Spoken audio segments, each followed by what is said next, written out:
Everybody hear me okay? Good. I am from Canada, so I guess I'm supposed to start out by saying, what's happening, dudes? I'm just thrilled to be here. I've never been to the Bahamas before. I arrived yesterday, and from what I've seen so far in just a few hours, it is just a fabulous place, and I'm planning to stick around for a couple of days afterwards, and really sort of explore at least this area. So thank you for inviting me to this conference. I'm thrilled to be here. I am from Nova Scotia, so I thought what I would do is start out with some fun facts about Nova Scotia. So you'll see where it is if you get in a sailboat, I suppose, and go up the coast about 2,600 kilometers. You will eventually hit Nova Scotia. It's on the east coast of Canada. It's almost an island. It's connected to the mainland by an isthmus called the Isthmus of Chignecto, which is about maybe 10 or 15 miles long. And then we do have a big island at the tip called Cape Breton Island, where there are some very good golf courses. Nova Scotia has a population of about 1.1 million people. It has an area of about 55,000 square kilometers. It's the second most densely populated province in Canada, which I was surprised to find out. But most of the population, or about half of the population, is around the Halifax area, which you can see at the kind of the bottom center of the province. There are at least 15,000 shipwrecks. Some say up to 25,000 shipwrecks in the cold, dark waters around the province, compared to the waters around the Bahamas, at least.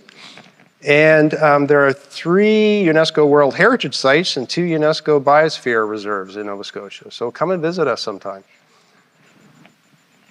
That's enough about Nova Scotia. What I'm here to talk about is the Nova Scotia Public Service Superannuation Plan.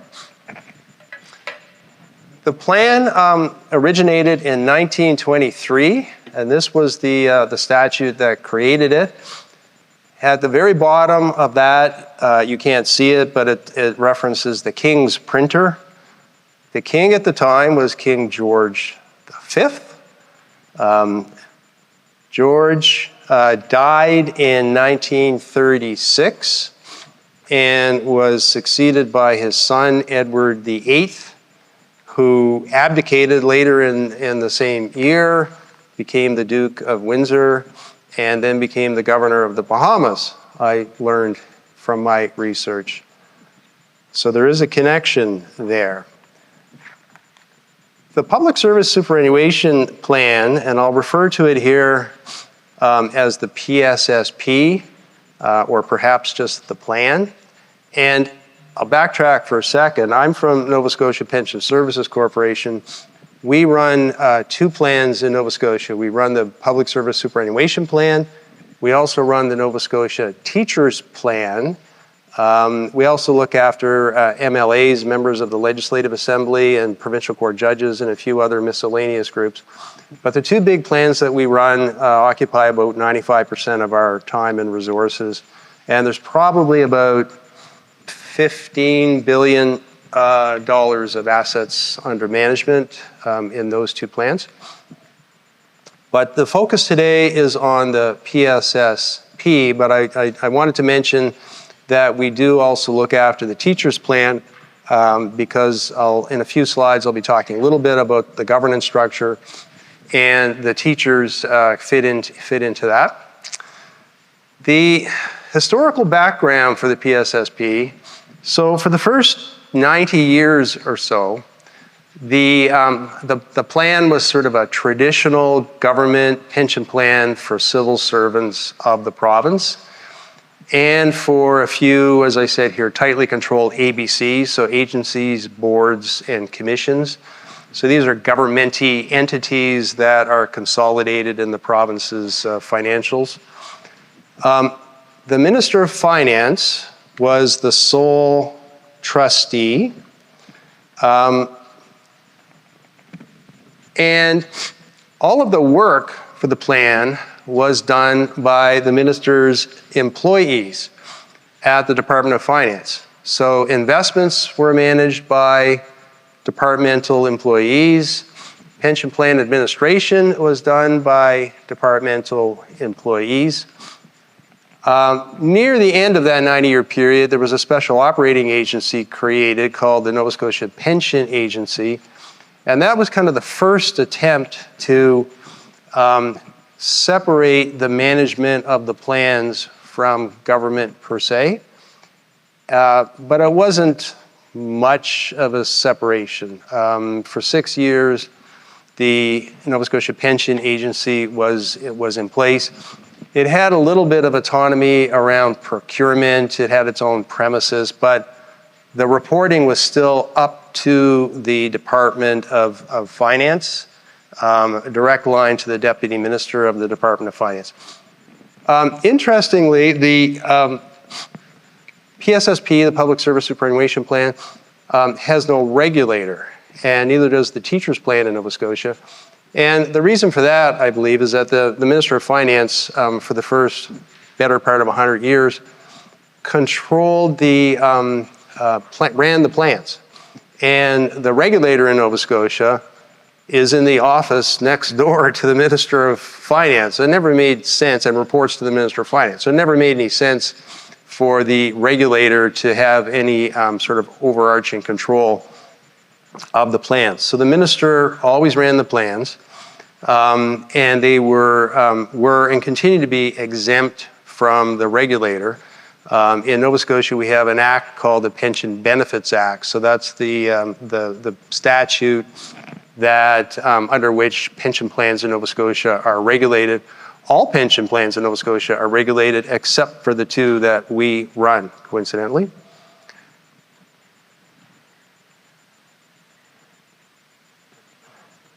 Things were plugging along pretty nicely until the great financial crisis, the GFC, came along in 2007 and 2008 and really knocked the stuffing out of both the plans that we manage. Our teachers plan continues to be underfunded. It hasn't been sort of restructured and revitalized the way that the PSSP has been, which is why I'm talking about the PSSP today.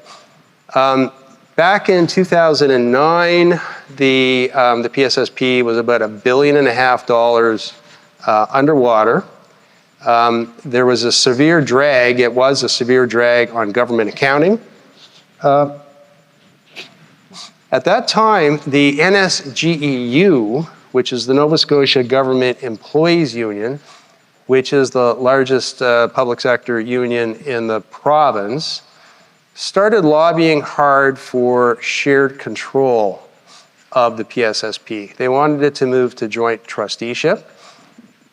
Coincidentally, at the same time, we had elected our first sort of left socialist type government in Nova Scotia, first and only. So the NDP party, the New Democratic Party, came into power at that time, had close ties with the NSGEU, and so listened to the NSGEU's sort of pleas to have greater involvement in the management and control of the PSSP. And so what happened is that fundamental changes were made in the 2010 to 2013 period. And that's really when I came into the picture. So before I assumed my current role in 2016, I was a lawyer for the province at the Department of Justice. So my background is I'm a lawyer. I was in private practice in Toronto for a bunch of years, and then I moved back to Nova Scotia. Started working for the government and the Department of Justice, and most of the work I did was for the Department of Finance.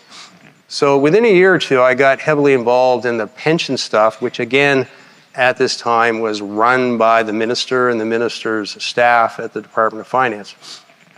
So in 2010, when the decision was made by the government of the day to change things up, I was involved quite heavily in the work that was done. So the Public Service Superannuation Act, which creates the plan, was substantially rewritten in the 2010-2012 period. The province put about $500 million into the plan in cash. There were some modest prospective benefit changes made. There was a shift of indexing for pensioners, and it was expressly made contingent. Before that, everybody thought it was guaranteed. It really wasn't. But by expressly making it contingent on the health of the plan from time to time, that we actually gained about $1 billion on paper. So when that was done, when all of those things were done, the funded status of the plan moved back to 100%. At the same time, the framework was built within the legislation to create the new joint trusteeship, okay? And and this is important, a very detailed funding policy was embedded in the legislation. And that's important because when all these changes were made, the government said, we're done. We're not involved with this plan anymore.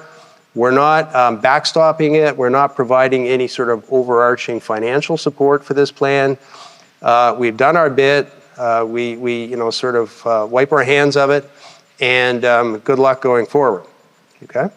So the prescribed funding formula that was put into the plan is quite critical, and I'll talk about that a little bit more. So governance.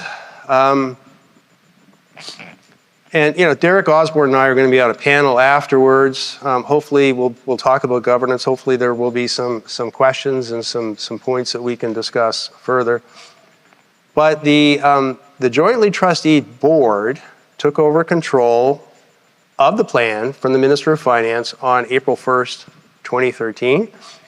And the picture you see there of 12 people sitting around the table and someone up at the board, that's the size of our trustee board. It's 12 plus an independent chair, and 6 of those folks are appointed by the government, by the Minister of Finance.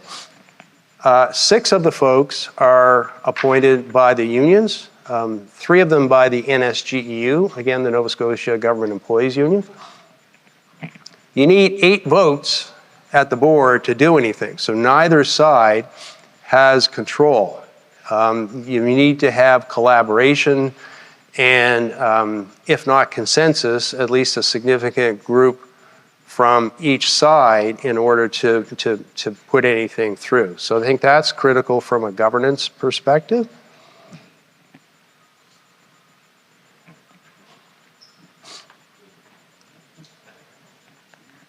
I already really touched on this. So because the province eliminated the overarching financial responsibility that it had always had for the plan, this prescribed funding policy that was put into the act, and I remember back in 2010, 2011, kind of agonizing over the drafting of the legislation and how this would work precisely. But what we did is we put in a number of levers that really say what either may happen in certain circumstances or what must happen in certain circumstances, done by the trustee, and really depending on the financial status, the funded status of the plan from time to time. We do we measure the financial status of the plan daily weekly, monthly, quarterly, but we have official reviews every 5 years. So we're on a 5-year cycle. We just are starting maybe our 4th or 5th 5-year cycle on January 1st of 2026. And that is, the decisions made for that 5-year cycle were dependent on the financial status of the plan as of December 31st of 2024, so a few months ago. And happily, the plan was in great financial position at that time, and we were able to, or the trustee was able to determine that indexing for the next 5-year cycle of 2.61% per year would be paid. So that was a happy event, and it's great for our pensioners. Because the previous 5-year cycle, there was zero, okay? So it's a rigorously managed plan.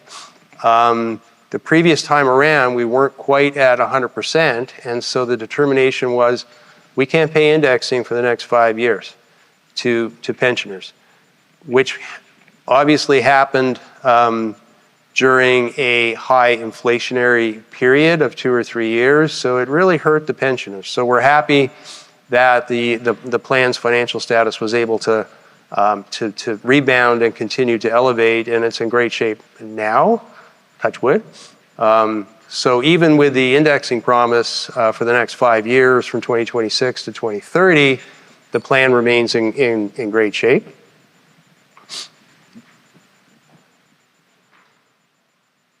At the same time, in 2013, April 1st of 2013, Nova Scotia Pension Services Corporation, my company, was created by statute, by a separate statute, and it assumed operational management of the PSSP and the TPP, the Teachers Plan, both pension administration and investment of the assets. The board there is exactly what you see in the picture. It's comprised of 8 folks. 4 of them are appointed by the teachers trustee. 4 of them are appointed by the PSSP trustee. And they meet and they are my bosses. They run the corporation, or at least I run the corporation, but I report to them. And they represent the 2 trustees. So the 2 trustees are the shareholders, literally, of NS Pension.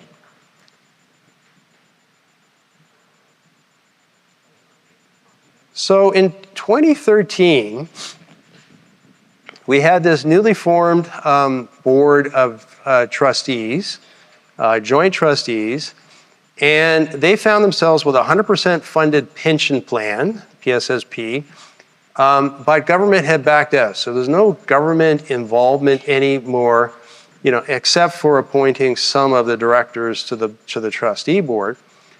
And folks said to themselves, like, what are we going to do here? Like, how do we keep this plan floating?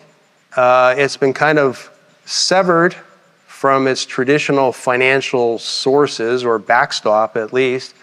How do we keep it sustainable going forward for years, for decades, for centuries? Because, these plans are supposed to be built for a long, long time.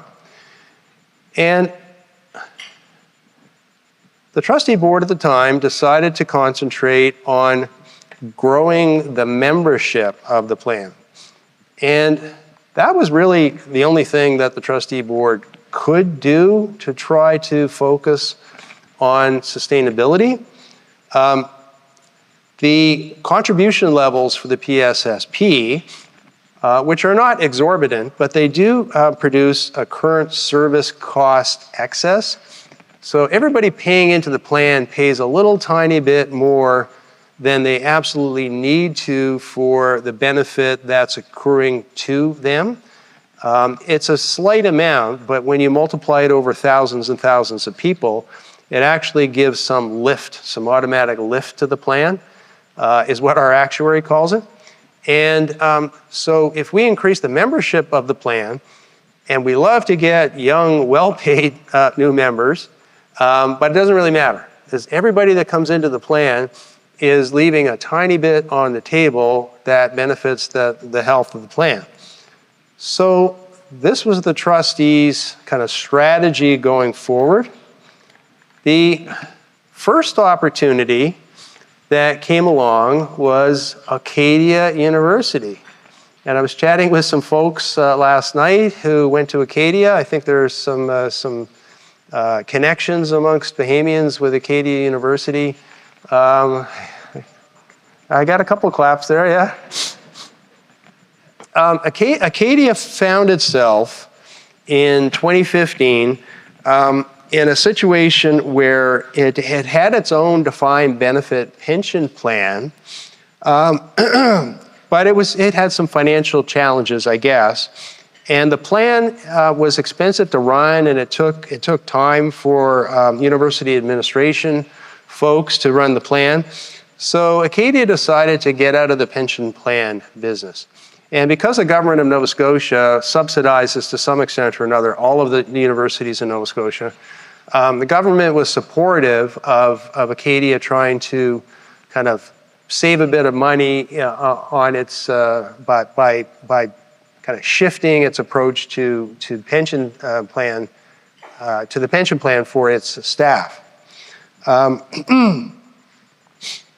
So to do that, because it was a defined benefit plan subject to Nova Scotia's PBA, Pension Benefits Act, we had to write a piece of legislation which we called, you'll see here, the University Pension Plan Transfer Act, fondly known as UPTA. Okay, so we wrote this legislation, and then we implemented it for Acadia by transferring all of the assets and liabilities of the Acadia plan into the PSSP. So the Acadia plan, once this was done, ceased to exist. Everybody came over, actives, deferreds, pensioners, survivors, everybody, into the PSSP. So, you know, it was driven by Acadia's situation, but it was sort of a neat thing that happened. You know, Acadia, its situation offered up a laboratory of sorts. The UPTA was created out of the circumstances that had presented themselves at the time. It was not copied from another jurisdiction. It was invented. We basically made it up and wrote what we needed to have in place to accomplish this transfer from Acadia to the PSSP. So it was cool, and it kind of stood as a prototype for you know, potentially for other growth initiatives for the PSSP. There are currently 5 Nova Scotia universities. There are 10 universities in Nova Scotia, which is a lot for a small province, but 5 of those universities are now in the PSSP, including Acadia.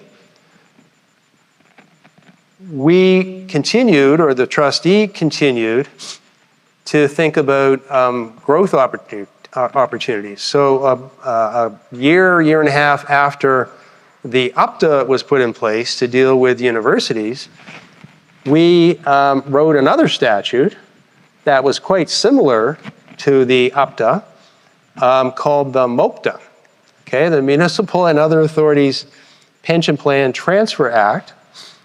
And it did, it was very similar. It enabled municipalities and other authorities in Nova Scotia to transfer over to the PSSP. So we have done now about 25 municipalities that have been consolidated into the PSSP, including the second largest in Nova Scotia, the Cape Breton Regional Municipality. They had about 1,100 plan members.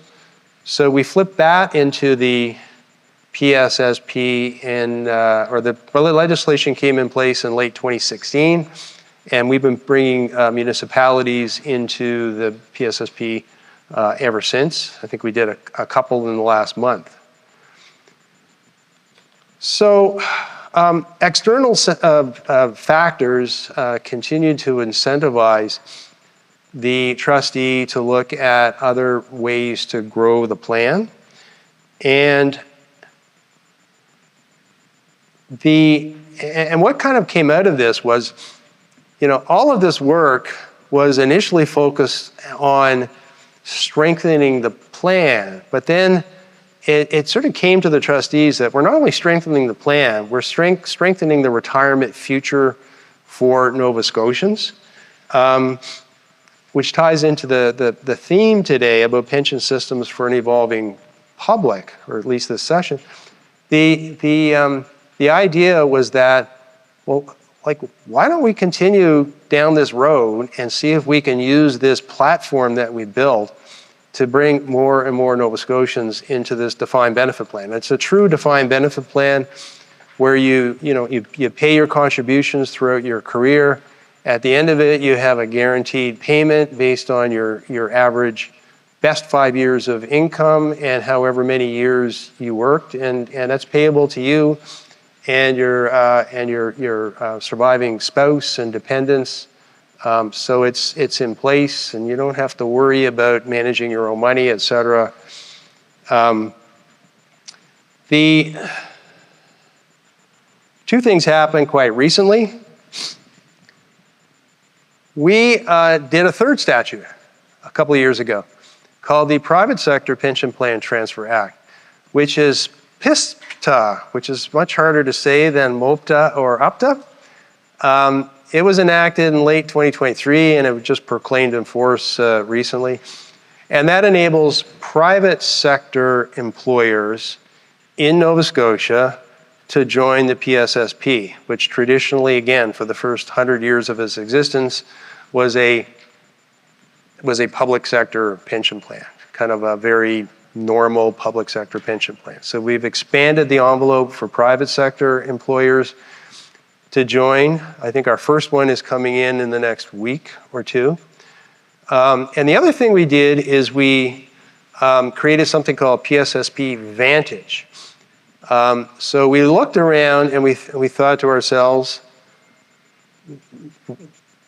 the PSSP is a great plan. It's a great defined benefit plan, but it's not necessarily accessible to everybody. So we built in lower levels of participation at 80% and 60%. So really focused at kind of lower income sectors and industries within Nova Scotia. So you pay 80%, you get 80% of the benefit, or you pay 60%, you get 60% of the benefit. So you always get what you pay for, but it fits a lot more folks potentially. And again, we've just put this into place. And this slide shows how it works. So I just really said it. Traditionally we had 80% or 100%. Now we have 80 and 60. Our contribution level at the YMPE, the year's maximum pensionable earning level, which is about $70,000. Contribution is 8.4%, and then it's higher above that. If you're paying at 60, if you're participating at 60%, you're basically paying about 5% per side. So it's quite manageable for most folks, or you can do 80 or you can do 100. The PSSP then, and I'm nearing the end of my half hour, I believe, is the first traditional defined benefit plan in Canada to adjust its parameters to incorporate all of this accessibility. So there are a couple of other plans in Canada that have done some things. There's one in Ontario that built in a 3% and 3% option. There's another plan in Ontario that created a parallel plan that has a lot of flexibility actually. But the PSSP is the first traditional plan that we've kind of taken and modified to try to make it fit people's needs and desires as much as we possibly can. How'd this happen? Well, it wasn't easy.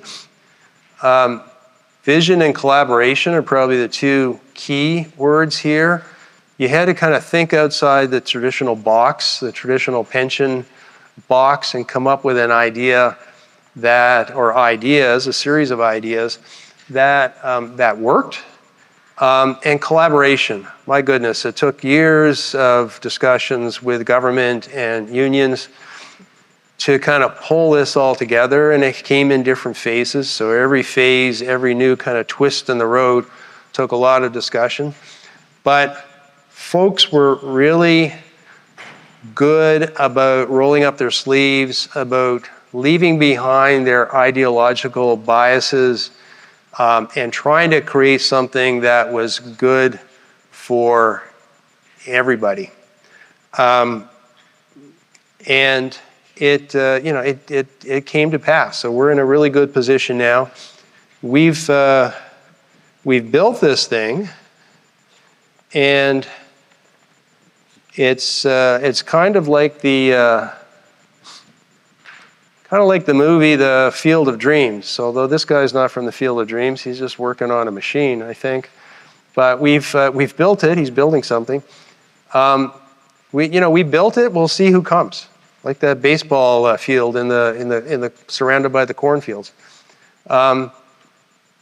Phase one, which is up to maybe 6 months or a year ago, we had added through MOPTA and UPTA about 26 employers and about 4,000 new members and about $500 million in assets. Phase two is just starting, so now we're focusing on private sector employers and these new levels of participation. So we're hoping to continue to bring in municipalities and universities, but also private sector employers. At the end of the day, what we want to have, what I would like to have, is one pension plan in Nova Scotia. And we'd have to change the name of it because nobody really knows what superannuation means. And if we're moving into the private sector, it's not public sector or public service anymore. So the Nova Scotia retirement system or something.